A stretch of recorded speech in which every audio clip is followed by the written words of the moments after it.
दशहरा विजयादशमी का धार्मिक महत्व बहुत गहरा और बहुआयामी है। ये त्योहार नवरात्रि के 9 दिनों के उपरांत 10वें दिन मनाया जाता है। इसका संबंध धर्म की अधर्म पर विजय, सत्य की असत्य पर विजय और सद्गुण की दुष्कर्म पर विजय से है। विस्तार से देखें तो रामायण की परंपरा से संबंध, राम रावण युद्ध। मान्यता है कि इसी दिन भगवान श्री राम ने लंका के राजा रावण का वध कर धर्म की पुनर्स्थापना की। यह घटना इस बात का प्रतीक है कि अहंकार और अन्याय का नाश होता है और सत्य की सदैव विजय होती है। इसीलिए दशहरे पर जगह जगह रावण, मेघनाद और कुंभकर्ण के पुतले जलाए जाते हैं।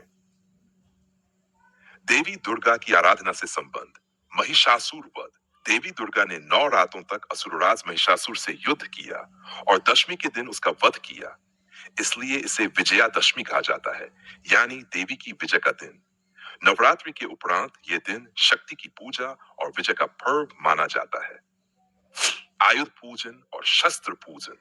प्राचीन काल से इस दिन शस्त्र पूजन और आयुध पूजन का विशेष महत्व है। राजा, महाराजा और योद्धा अपने शस्त्रों की पूजा कर युद्ध के लिए शुभारंभ मानते थे। आज भी किसान हल बैल की, व्यापारी अपने औजारों की पूजा करते हैं। शमी पूजन और पांडवों की कथा। महाभारत कथा के अनुसार पांडवों ने अपना अज्ञातवास समाप्त कर शमी वृक्ष में छिपाए शस्त्र इस दिन निकाले और विजय प्राप्त की। इसलिए दशहरे पर शमी पूजन और आपस में शमी पत्र का आदान प्रदान करने की परंपरा है। शुभ कार्यों की शुरुआत। हिंदू मान्यता है कि विजयादशमी को अत्यंत शुभ मुहूर्त माना जाता है।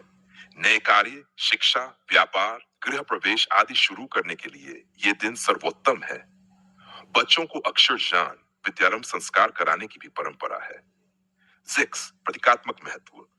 दशहरा हमें सिखाता है कि जीवन में चाहे कितनी भी कठिनाइयां और बुराइयां हो, धर्म और सत्य की ही अंतिम विजय होती है। ये साहस, धैर्य और आत्मबल का पर्व है।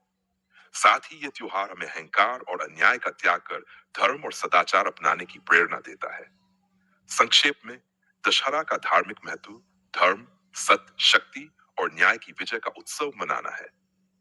ये दिन हमें याद दिलाता है